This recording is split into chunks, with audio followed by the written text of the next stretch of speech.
دوستو عزیز بھائیوں، یہ سورہ بقرہ سے تیسرے پارے سے آج جس آیت کو موضوع گفتگو بنایا گیا ہے، اس کا ہماری پوری زندگی کے ساتھ ایک بنیادی تعلق ہے۔ ہم یہ جو پچھلے 2 مہینے سے ایک بات آپ کے سامنے رکھ رہے ہیں کہ جب اللہ ایمان والوں سے کہتا ہے کہ ایمان لے آؤ، اور وہ کہتا بھی تقوی کے بعد ہے، تو اس کا مقصد یہ ہوتا ہے کہ آپ اللہ کے نظام کے اندر آ جائیں۔ مثلاً پہلے عیسائی بھی تو یہی کہتے ہیں نا، ہم الہامی مذہب کو ماننے والے ہیں، یہودی بھی کہتے ہیں ہم الہامی مذہب کو ماننے والے ہیں۔ تو اللہ تعالیٰ پھر یہاں یہ نہیں ہے کہ کافروں کو ایمان کی دعوت دے رہا ہے، بلکہ مسلمانوں کو بھی ایمان کی دعوت دے رہا ہے۔ یہ سورہ حدید کی آیت ہم نے تفصیل سے دیکھی تھی، یا ایھا الذین آمنوا اتقوا اللہ وآمنوا برسولہ، اور اس کے آگے پھر یہ تھا کہ اللہ تمہیں وہ نور عطا کرے گا جو جہاں تم چلو پھرو گے وہ نور تمہارے ساتھ رہے گا۔ تو یہ اسی کا تسلسل ہے کہ جب اللہ ایمان والوں سے کہتا ہے کہ ایمان لے آؤ، ان کو ایمان کی دعوت دیتا ہے، تو اس کا بنیادی مقصد یہی ہوتا ہے کہ صرف زبان سے کہنے سے اللہ ایمان قبول نہیں کرے گا جب تک تم اس کے نظام کے اندر نہیں آتے۔ جو اللہ کا نظام ہے اس نظام کے اندر اپنی زندگی بسر نہیں کرتے۔ انسان اصل میں یہی چاہتا ہے، جو میں بار بار آپ سے یہ بات کہتا رہتا ہوں، یہ کہتا ہے کہ مجھ سے یہ پیسے لے لو، کوئی دیگیں وغیرہ پکوا لو، کوئی ایسے جو کام ہے نا یہ کروا لو، لیکن نظام اللہ کے اندر میں نے نہیں آنا، زندگی میں نے اپنی مرضی سے گزارنی۔ تو اللہ تعالیٰ کو یہ زندگی قبول نہیں ہے، ورنہ یہ عجیب بات ہے نا کہ ایک بندہ مومن ہے اور اللہ اسے کہہ رہا ہے کہ ایمان لے آ، اس کو ایمان کی دعوت دے رہا ہے۔ تو یہ اس آیہ مبارکہ میں بھی یہی فرمایا، یا ایھا الذین آمنوا، اے وہ لوگو جو ایمان لائے ہو، انفقوا من طیبات ما کسبتم، خرچ کرو اللہ کی راہ میں اپنی پاکیزہ کمائی سے۔ تمہاری جو پاکیزہ کمائی ہے اس میں جو بہترین ہے وہ اللہ کی راہ میں خرچ کرو۔ یہ 2 بڑی عجیب باتیں ہیں، انفقوا من طیبات ما کسبتم ومما اخرجنا لکم من الارض، اور جو کچھ اللہ تعالیٰ نے زمین سے تمہارے لیے نکالا ہے اس میں سے بھی خرچ کرو۔ وَلَا تَيَمَّمُوا الْخَبِيثَ مِنْهُ تُنْفِقُونَ، اور بدی، بری چیزیں، ناقص چیزیں اللہ کی راہ میں خرچ کرنے کا ارادہ بھی نہ کرو۔ وہاں تو یہ حکم ہے نا کہ خرچ کرو، وَلَا تَيَمَّمُوا الْخَبِيثَ، یہ جو خبیث چیزیں ہیں نا، گھٹیا چیزیں ہیں، بدی چیزیں ہیں، ان کے تو اللہ کی راہ میں خرچ کرنے کا تیمم کیا کہتے ہیں آپ؟ جب وضو نہیں نہ ہوتا تو بس آپ ہاتھ جھاڑ کے ایک دفعہ منہ پہ اور ایک دفعہ، یہ 2 ہی چیزیں ہیں تیمم میں۔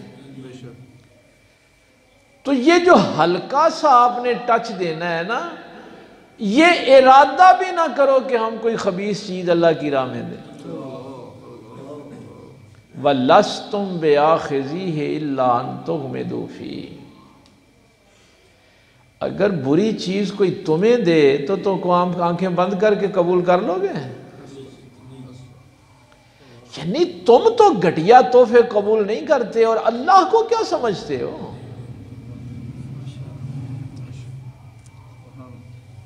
وَاعْلَمُوا أَنَّ اللَّهَ غَنِيٌّ حَمِيدٌ،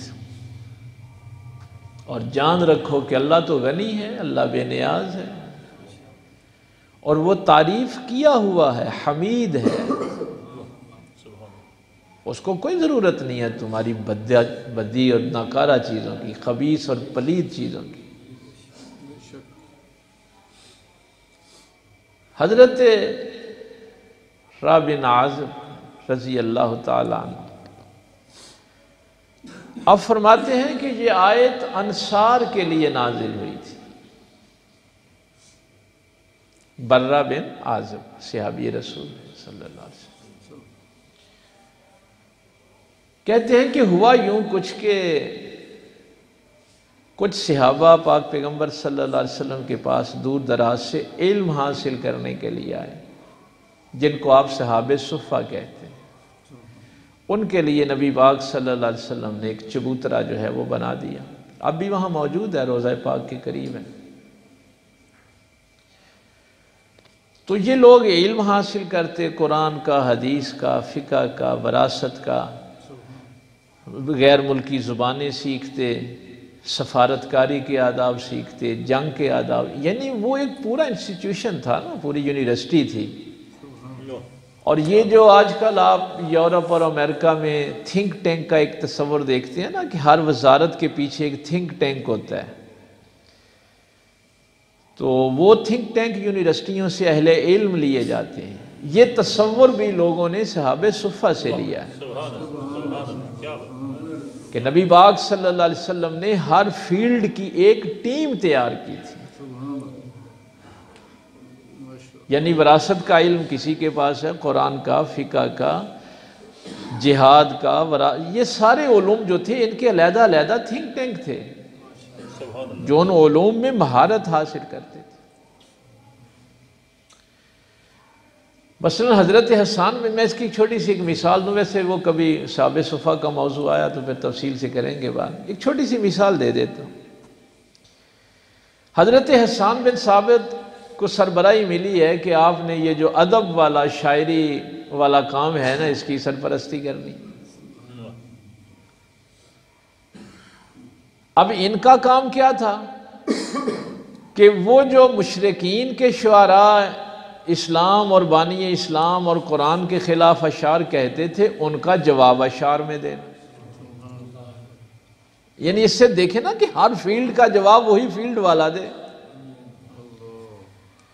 اور ایک موقع پہ تو سرکار نے یہ بھی اشارہ فرما دیا کہ ان کفار کو تلوار سے وہ تکلیف نہیں پہنچتی جو تیرے شعر سے پہنچتی۔ اب حسان بن ثابت رضی اللہ تعالیٰ عنہ کی ڈیوٹی ہے نا کہ یہ شعر و ادب میں جو اسلام کی مخالفت کرتے ہیں ان کا مقابلہ کرو۔ تو ساری زندگی نبی پاک صلی اللہ علیہ وسلم نے حضرت حسان بن ثابت کو پھر تلوار نہیں پکڑائی، جو جس فیلڈ کا بندہ تھا نا اس سے وہی کام لیا۔ یہ میں وہ ماحول تھوڑا سا صحابہ صفہ کا، جس سے سفارت کاری کا کام لیا اس سے وہی کام لیا۔ تو یہ ماہرین وہاں پہ پاک پیغمبر صلی اللہ علیہ وسلم نے پیدا کیے، جنہوں نے آ کے پھر پوری دنیا جو ہے پھر حکومت کی، لوگوں کو سکھایا کہ حکومت کیسے کی جاتی ہے۔ اب یہاں ایک بڑا ٹیکنیکل سا پوائنٹ ہے، وہ میں عرض کر دوں۔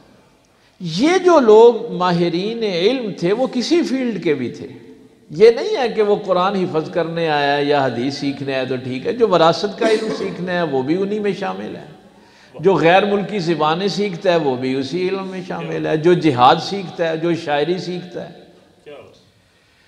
اب حکم یہ تھا کہ یہ جو لوگ علم میں اپنا وقت دے رہے ہیں ان کی ضروریات زندگی دوسرا معاشرہ پوری کرے۔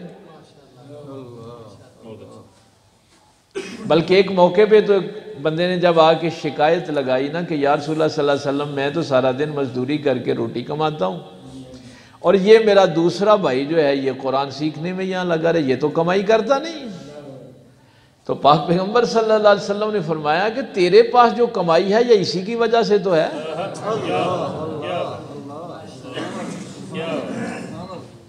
اب یہ جو ماحول تھا اس میں حضرت برہ بن عازب رضی اللہ تعالیٰ عنہ فرماتے ہیں کہ ہم انصار کے پاس تو ظاہر ہے کھجوروں کے باغ تھے، تو صحابہ کرام کیا کرتے کہ اپنے کھجوروں کے گوچھے توڑ کے نا گچھے وہ ادھر مسجد میں لٹکا دیتے تھے۔ اب ان صحابہ صفہ کو جب کھانے کی ضرورت پڑتی تو یہ چھڑی کے ساتھ وہ کھجوریں جو تھیں وہ اتار لیتے تھے۔ وہاں اس وقت یہی تھا، آپ بھی اب جائیں گے تو آپ کو وہ کھجوریں اور کاوئی پیش کرتے ہیں، ان کا وہی ماحول تھا کھجور والا۔ لیکن اب وہ جو کمزور ایمان والے تھے نا، انہوں نے کیا کیا کہ اپنی وہ گلی سڑی اور بدی کھجوریں انہوں نے وہاں لٹکا دے گچھے جو تھے وہ۔ تو حضرت برہ بن عازب رضی اللہ تعالیٰ عنہ فرماتے ہیں کہ یہ آیت پھر اس موقع پہ نازل ہوئی، چونکہ اللہ تعالیٰ نے یہاں دونوں باتوں کا ذکر کیا کہ اے ایمان والو، اپنی پاکیزہ کمائی سے، طیب کمائی سے جو بہترین چیز ہے وہ اللہ کی راہ میں خرچ کرو۔ یعنی وہ چیز پہلے ہی پاکیزہ ہے، کمائی جو ہے وہ آپ کی بالکل ٹھیک ہے، لیکن اس میں سے بھی پھر یہ دیکھنا ہے کہ جو بہترین ہے وہ لا کے دو۔ وَلَا تَيَمَّمُوا الْخَبِيثَ مِنْهُ تُنْفِقُونَ، اور کبھی بھی ارادہ بھی نہ کرنا، دل میں یہ نیت بھی نہ کرنا کہ ہم کوئی گھٹیا چیز جو ہے وہ اللہ کی راہ میں خرچ کریں۔ اور پھر اگلا جو جملہ ہے وَلَسْتُمْ بِآخِذِهِ إِلَّا أَن تُغْمِضُوا فِيهِ، یہ گھٹیا چیزیں تمہیں کوئی دو تو پھر تم آنکھیں بند کر کے لے لو گے؟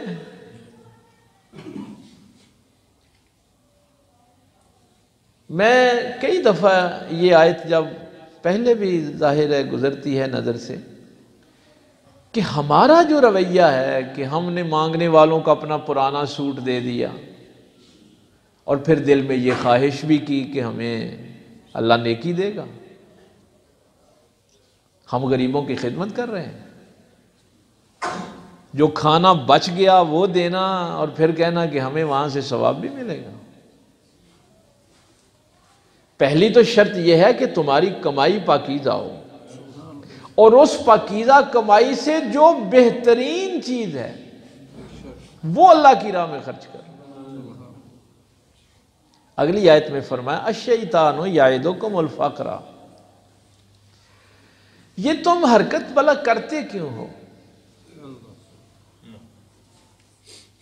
مثلا دیکھیں نا کہ وہ جو کھجور کے باغات ہیں اس میں محنت تو سب نے ایک جیسی کی ہے نا، کمائی تو طیب ہے تمام صحابہ کی، لیکن اس میں جو گلی سڑی کھجوریں ہیں وہ انتخاب غلط ہوا نا۔ وہ جو بدی کھجوریں تھیں وہ سوکھی اور گلی ہوئی وہ بدہ کام تھا۔ اب اللہ فرماتے ہیں کہ انسان یہ کام کرتا کیوں ہے کہ وہ اعلیٰ چیز اپنے لیے رکھتا ہے، گھٹیا اللہ کی راہ میں خرچ کرتا ہے، یہ کیوں کرتا ہے؟ اس کا جواب اگلی آیت میں الشیطان یعدکم الفقر، اصل میں شیطان تمہیں ڈراتا رہتا ہے کہ اگر تم نے اچھی چیز اللہ کی راہ میں دی تو تم غریب ہو جاؤ گے۔ یہ شیطانی وسوسہ ہوتا ہے تمہارے اندر کہ جے چنگا سوٹ میں دے چھڑیا تو میں پھر کی کراں گا، جے کھانا پہلا ہی کٹ کے اچھا۔ ساڑھے حضرت صاحب قبلہ رحمت اللہ تعالیٰ علیہ گاؤں میں اگر کوئی مدرسے کے بچوں کی کرتا تھا نا دعوت، میں شادی ہے تو دعوت پہ بلانا ہے، تو حضرت صاحب پتہ کیا کہا کرتے؟ حضرت صاحب کہتے تھے کہ برات سے پہلے بھی اگر یہ بچے کھانا کھائیں گے تو پھر دعوت قبول ہے۔ یہ نہیں ہے کہ برات کھانا کھا کے چلے جاؤ ہن درس والے ہی آنے نو کھانا کھوا دے، یہ کیا طریقہ ہے؟ اگر اپنے مہمانوں پر اللہ کے مہمان کو عزت دینی ہے تو پھر دعوت قبول ہے، ادروائز یہ دعوت قبول نہیں کی جا سکتی کہ تم اللہ کے فقیر کو گھٹیا سمجھو کہ جب تمہارے مہمان کھا کے چلے جائیں باقی جو بچے درسے دے آؤں؟ اگر اچھے کھانے میں سے بھی اللہ کی راہ میں دینا ہے تو اپنے کھانے سے پہلے دو، بچا ہوا نہ دو۔ اب مصیبت یہ ہے کہ کھانے سے پہلے جب دینا ہوگا تو شیطان کہے گا کہ اب تو کیا کرے گا؟ الشیطان یعدکم الفقر، شیطان تجھے ڈراتا ہے کہ اگر تو نے یہ اچھی چیزیں اللہ کی راہ میں دے دیں تو فقیر ہو جائے گا، تو نادار ہو جائے گا، تنگ دست ہو جائے گا۔ اللہ وَيَأْمُرُكُمْ بِالْفَحْشَاءِ، اس لیے وہ تجھے اس بے حیائی کا حکم دیتا ہے۔ یہاں بے حیائی اس کو کہا گیا، یہ اللہ کی راہ میں گھٹیا چیزیں خرچ کرنا اور پھر اپنے آپ کو سخی سمجھنا، یہ بے حیائی ہے۔ اگر تجھے اللہ کی حیا ہوتی تو یہ کام کرتا۔ یہ پچھلی آیت ذہن میں رہے کہ اگر تجھے کوئی گھٹیا چیز دے تو کیا تو قبول کر لے گا؟ تو اللہ نے فرمایا کہ ایک تو شیطان تیرے اندر یہ وسوسہ ڈالتا ہے کہ تو غریب ہو جائے گا، نادار ہو جائے گا، تنگ دست ہو جائے گا۔ وَيَأْمُرُكُمْ بِالْفَحْشَاءِ، اور وہ تجھے بے حیائی کا حکم دیتا ہے۔ ایک موقع پہ میں نے اپنے حضرت صاحب قبلہ سے یہ بات پوچھی تھی، تو انہوں نے فرمایا بیٹا اصل میں ہوتا یہ ہے کہ جب تم مسجد کے لیے چندہ دینے لگو، کسی غریب کی خدمت کرنے لگو، یعنی اللہ کے حکم پہ جب تم خرچ کرتے ہو نا، تو شیطان وسوسہ ڈالتا ہے کہ تیرا مال کم ہو جائے گا، اور جو ہی کہیں کنجرخانہ لگا ہوا وہاں پیسے لٹانے ہوں تو پھر شیطان یہ وسوسہ ڈالتا ہے تیری عزت دا مسئلہ ہے، تھے خرچ کر۔ یعنی آپ اکثر یہ دیکھیں گے اپنی شادیوں پہ، اکثر آپ دیکھتے ہیں کہ جہاں شیطانی کام ہوتا ہے، پیسے اڑ رہے ہیں، ڈالر اڑ رہے ہیں، اب تو لوگ موبائل بھی پھینکنا شروع ہو گئے ہیں۔ اب انہی لوگوں سے وہ جو لاکھوں کروڑوں روپیہ خرچ کر رہے ہیں ان سے کہا جائے نا کہ مسجد کے لیے دو تو 1000 روپیہ دیں گے۔ اب ان سے یہ کہو کہ حق مہر اللہ کا حکم ہے، آکھن کے 500 روپیہ بڑا نہیں۔ یعنی نکاح میں اللہ کا حکم جو پیسہ خرچ کرنے کا ہے وہ تو صرف حق مہر ہے نا، وہ خوشی سے، یعنی جہاں بھی اللہ کا حکم آئے گا وہاں یہ خوشی سے خرچ نہیں کرے گا، کیونکہ یہ شیطان کے پیچھے چلتا ہے۔ شیطان کہتا ہے تو نادار ہو جائے گا، غریب ہو جائے گا، اور اس لیے پھر وہ تجھے بے حیائی کا حکم دیتا ہے۔ وَاللَّهُ يَعِدُكُمْ مَغْفِرَةً مِّنْهُ وَفَضْلًا، اب شیطان نے تجھے یہ کہا تھا کہ تو اگر خرچ کرے گا اچھی چیز تو نادار ہو جائے گا، اور تجھے یہ بھول گیا کہ تیرے اللہ نے تجھ سے فضل کا وعدہ کیا۔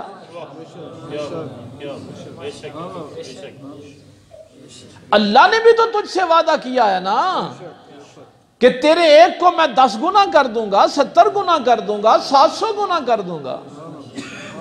جب شیطان نے یہ وسوسہ ڈالا تھا تو تجھے اللہ کا وہ وعدہ بھول گیا کہ تیرے اللہ نے بھی تو اس سے کوئی وعدہ کیا تھا، اور اس نے تو تجھ سے بخشش کا وعدہ بھی کیا۔ واللہ یعدکم مغفرۃ منہ وفضلا۔ اچھا، یہ لفظ فضل جو ہے نا، یہ چونکہ عام استعمال ہوتا ہے، وہ میرے اچانک نظر سے جب گزرا، عرب بھی فضل اسی کو سمجھتے تھے جس کو ہم سمجھتے ہیں کہ کسی کے پاس دولت آ جائے تو بڑا اللہ کا فضل ہے، اولاد ہو تو بڑا فضل ہے، مکان اچھا ہو، جائیداد ہو، کو منصب ہو، عرب بھی اسی کو فضل سمجھتے تھے۔ لیکن اللہ تعالیٰ نے اس فضل کو بہت وسیع معنوں میں پھر قرآن کریم میں بیان کیا کہ تو صرف اپنی جسمانی ضرورتوں کو اس کا فضل سمجھتا ہے، تو یہ سمجھتا ہے کہ میرے جسم کی ضرورتیں اگر پوری ہو رہی ہیں نا تو یہ اللہ کا فضل ہے، اور بلکہ تو کمائی بھی اسی لیے کرتا ہے اسی کو اس کا فضل سمجھتا ہے۔ لیکن وہ 11ویں پارے میں جو بات پھر اللہ نے ارشاد فرمائی، قُلْ بِفَضْلِ اللَّهِ وَبِرَحْمَتِهِ فَبِذَلِكَ فَلْيَفْرَحُوا، نہیں، جب اس کا فضل ہوتا ہے تو وہ تیری صرف جسمانی ضرورت نہیں دیکھتا، وہ تیری روحانی ضرورت کو بھی دیکھتا ہے، تیری ذہنی ضرورت کو بھی دیکھتا ہے۔ اس کا فضل پھر مکمل پیکج ہوتا ہے، پھر آدھا نہیں ہوتا۔ اللہ کا فضل پھر یہ نہیں ہوتا اس نے اگر تجھے نبی عطا کیا ہے تو یہ بھی اس کا فضل ہے، اس نے تجھے ہدایت دی ہے تو یہ بھی اس کا فضل ہے، اس نے قرآن دیا ہے تو یہ بھی اس کا فضل ہے۔ اس لیے ہمارے فقہا نے اس بات سے سختی سے منع کیا کہ اگر آپ نے اپنی عمارت حرام کے پیسوں سے بنائی ہے تو اس کے اوپر ھذا من فضل ربی نہیں لکھنا۔ رزق حرام اللہ کا فضل نہیں ہوتا، یہ اللہ کے ساتھ بغاوت ہے، یہ بہت بڑا جرم ہے کہ آپ حرام کے پیسوں سے مکان بنائیں اور اس کے اوپر ھذا من فضل ربی لکھ دیں۔ اور یہ آیت پھر ذہن میں رہے کہ کیا کوئی بری چیز تم قبول کرتے ہو؟ تو یہ قرآن، یہ آیات کا مختصر سا ترجمہ میں نے عرض کیا۔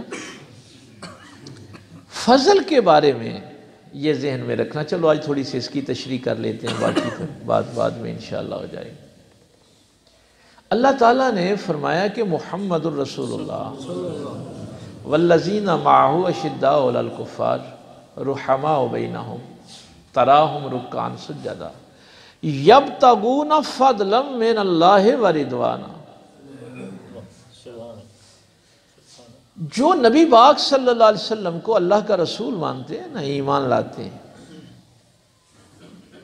جنہوں نے سچے دل سے اللہ کے نظام کو تسلیم کر لیا ہے، ان کی بڑی نشانی یہ قرآن نے پھر بیان کی، یبتغون فضلا من اللہ ورضوانا، وہ اللہ کا فضل تلاش کرتے ہیں کہاں سے؟ اس کی مرضی سے۔ آیت میں کیا تھا؟ ما کسبتم، یہ کسب ہوتا ہے جو چیز آپ اپنی ہاتھوں سے کماتے ہیں، اس کو کسب عربی زبان میں کہتے ہیں۔ اسی لیے وہ فرمایا نا، ظہر الفساد فی البر والبحر بما کسبت ایدی الناس، وہاں بھی لفظ کسب آیا کہ یہ جو تمہیں خشکی اور تری پہ، سمندروں پہ اور یہ بر اعظموں پہ فساد ظاہر ہوا ہے نا، یہ انسانوں کے اپنے ہاتھ کی کمائی ہے۔ یہ فساد انہوں نے اپنے ہاتھوں سے کمایا۔ اگر یہ اللہ کے نظام کے اندر رہتے تو اس فساد کی تو ضرورت ہی نہیں۔ حضرت ابوبکر صدیق رضی اللہ تعالیٰ عنہ کا مشہور وہ واقعہ ملتا ہے نا کہ آپ نے جب وہ ایک شخص کو قاضی مقرر کیا تو وہ سال بعد آ گیا، اس نے کہا حضور کیس ہی کوئی نہیں آتا تو آپ نے میری اپوائنٹمنٹ کر دی۔ ایک سال میں کوئی کیس نہیں آیا۔ بھائی جو اللہ کے نظام کے اندر رہے گا اس کو کیا ضرورت ہے چوری کرنے کی، حرام کمانے کی، کسی کا برا سوچنے کی؟ یہ سارے کام تو اس نے کرنے ہیں نا جو اللہ کے نظام سے نکل جاتا ہے۔ تو بڑا خوبصورت جملہ ہے اس موقع پہ، فرمایا جو لوگ اس بات پہ یقین رکھتے ہوں، یہ قرآن ہے، آج میرے پاس وقت کم ہے لیکن تھوڑی سی وضاحت کر دینا چاہتا ہوں، جو لوگ اس بات پہ یقین رکھتے ہوں کہ میری آنکھ کی خیانت کو بھی میرا اللہ جانتا ہے اور میرے دل سے گزرنے والے برے خیال کو بھی میرا اللہ جانتا ہے، وہ چوری کرے گا؟ وہ اپنی کسی ماں بہن بیٹی کی طرف بری نگاہ اٹھائے گا جس کو پتا ہو کہ میری نگاہ کی خیانت کو میرا اللہ جانتا ہے؟ اس لیے یہ دنیا میں جتنے بھی نظام آئے وہ سارے برباد ہو گئے، انسانوں کو امن نہیں دے سکے۔ اور اس نظام نے انسانوں کو امن دیا تھا جو اللہ کے نظام کے اندر آ گئے تھے۔ وہ نظام تھا جہاں پھر بیٹی ماں کے سامنے کھڑی ہو جاتی تھی کہ اماں دودھ میں پانی نہیں ملانا، اللہ تو دیکھ رہا ہے۔ اس نظام میں پھر آپ کو یہ ادارے بنانے کی ضرورت نہیں رہتی۔ تو میرا اللہ فرماتا ہے کہ یہ جو میرے محمد کریم صلی اللہ علیہ وسلم کے ساتھی ہیں جو حضور پر ایمان لائے، کیونکہ یہ کمائی کافر نہیں کرتے، مشرک نہیں کرتے، فاسق و فاجر نہیں کرتے، اور بھائی محنت تو ساری کرتے ہیں۔ اپنے لیے رزق کی تلاش کون نہیں کرتا؟ ساری دنیا محنت کرتی ہے۔ فرق کیا ہے؟ فرق قرآن یہ بیان کر رہا ہے، یبتغون فضلا من اللہ ورضوانا۔ یہ جو ایمان والے ہیں یہ جب کمائی بھی کرتے ہیں تو دیکھتے ہیں حلال کیا ہے اور حرام کیا ہے، یعنی یہ اپنی کمائی کو اللہ کی رضا میں تلاش کرتے ہیں۔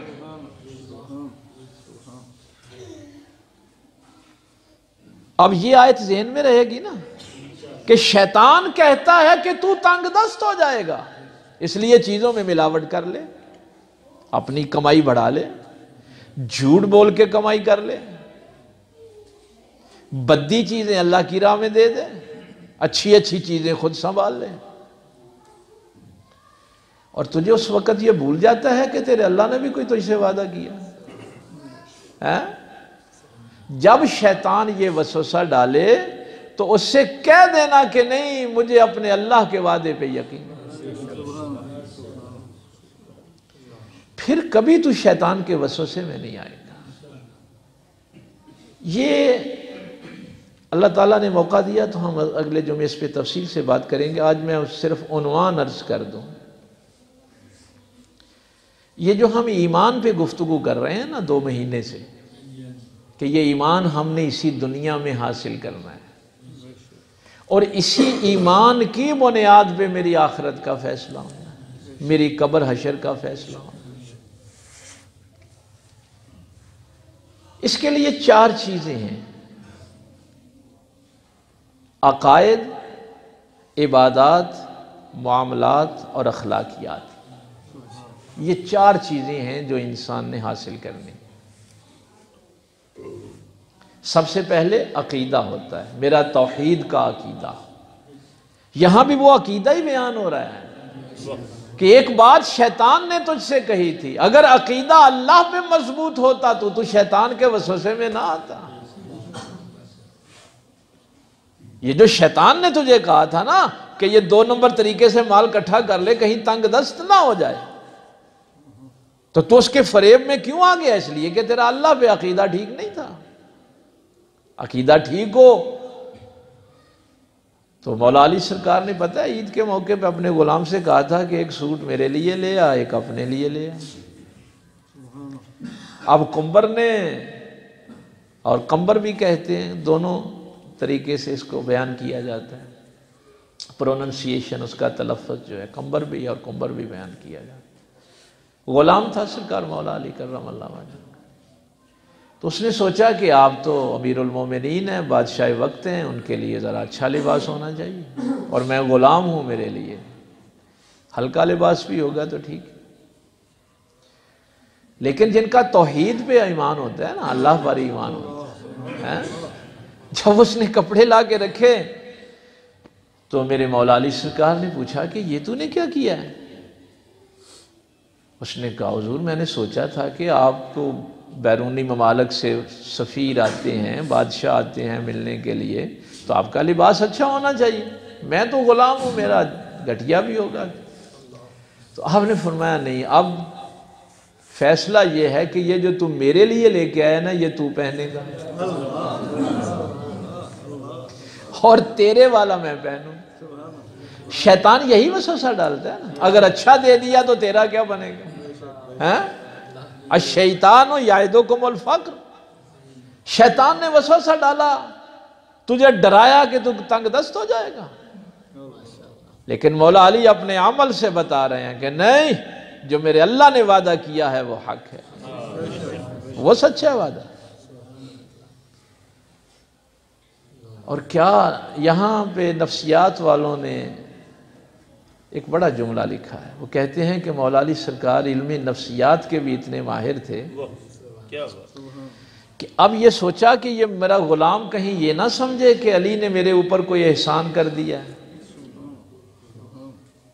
بھائی اب یہ بھی چیز نہ ہو کہ ذہنی طور یعنی وہ لباس تو پہن لے اور ذہنی طور پہ وہ بیچارہ پریشان ہی ہو کہ یہ میرے اوپر احسان کر دیا۔ تو ماہرین نفسیات کہتے ہیں کہ یہ مولا علی سرکار کا اگلا جملہ جو ہے یہ اس کو نفسیاتی طور پہ آزاد کرنے کے لیے تھا۔ آپ نے فرمایا قمر دیکھو میں بوڑھا آدمی ہوں، تو بوڑھا آدمی ذرا ہلکا لباس بھی پہن لے تو ٹھیک ہے، تم جوان آدمی ہو، تیرے جسم پہ یہ اچھا لگے گا، بوڑھے آدمی کو ذرا اچھا نہیں لگتا یہ۔ یعنی وہ جو جملہ کہ خیرات بھی دیتے ہیں اور کہتے ہیں یا اللہ اس منگتے کا بھلا ہو، خیرات بھی دیتے ہیں اور منگتے کا بھلا بھی کرتے ہیں، بھلے کی دعا بھی کرتے ہیں۔ تو یہ دو آیات چونکہ ان میں یہ چاروں چیزیں آئیں گی، عقائد بھی، عبادات بھی، معاملات بھی اور اخلاقیات بھی۔ اور یہ چیز ایک ذہن میں رکھیں، یہ اس پہ چونکہ تفصیل سے تو بعد میں گفتگو ہوگی اگلے جمعے انشاءاللہ۔ عقیدہ، عبادت اور معاملات، یہ تینوں چیزیں اس لیے ہیں کہ بندے کا اخلاق ٹھیک ہو جائے۔ یہ تینوں جو محنتیں ہیں نا یہ صرف اس لیے ہیں کہ انسان کا عقیدہ ٹھیک ہو جائے۔ اگر اس کا عقیدہ توحید بہتر ہے، وہ اللہ کو اپنا رازق سمجھتا ہے، اللہ کو اپنا خالق سمجھتا ہے، تو یہ جو شیطانی وسوسے ہیں نا پھر ان کا مقابلہ کر سکتا ہے۔ تو آیت ترجمہ ایک دفعہ پھر سن لیں، یا ایھا الذین آمنوا انفقوا من طیبات ما کسبتم، اے ایمان والو اپنی پاکیزہ کمائی سے جو بہترین چیز ہے وہ اللہ کی راہ میں خرچ کرو۔ وَمِمَّا أَخْرَجْنَا لَكُم مِّنَ الْأَرْضِ، اور جو کچھ زمین سے اللہ نے تمہارے لیے نکالا ہے اس میں سے بھی جو بہترین چیز ہے وہ اللہ کی راہ میں خرچ کرو۔ وَلَا تَيَمَّمُوا الْخَبِيثَ مِنْهُ تُنْفِقُونَ، اور بری اور بدی چیزیں، گھٹیا چیزیں اللہ کی راہ میں خرچ کرنے کا ارادہ بھی نہ کرو۔ وَلَسْتُمْ بِآخِذِيهِ إِلَّا أَن تُغْمِضُوا فِيهِ، اگر یہ گھٹیا چیزیں کوئی تمہیں دے تو تم آنکھیں بند کر کے لے لو گے۔ وَاعْلَمُوا أَنَّ اللَّهَ غَنِيٌّ حَمِيدٌ، اور جان لو کہ بے شک اللہ تعالیٰ غنی ہے اور تعریف کیا ہوا ہے۔ الشیطان یعدکم الفقر، شیطان تو تمہیں ڈراتا ہے کہ تم اگر اللہ کی راہ میں اچھی اچھی چیزیں خرچ کرو گے تو تنگ دست ہو جاؤ گے۔ وَيَأْمُرُكُم بِالْفَحْشَاءِ، اور تمہیں بے حیائی کا حکم دیتا ہے۔ شیطان تمہیں تنگ دستی سے، فقر سے ڈراتا ہے اور بے حیائی کا حکم دیتا ہے۔ وَاللَّهُ يَعِدُكُم مَغْفِرَةً مِّنْهُ وَفَضْلًا، اور اللہ تم سے اپنے فضل کا وعدہ کرتا ہے اور بخشش کا وعدہ کرتا ہے۔ وَاللَّهُ وَاسِعٌ عَلِيمٌ، اور اللہ تعالیٰ ہی واسع ہے اور عالم ہے۔ اللہ تعالیٰ عمل کی توفیق دے۔ آخر دعوانا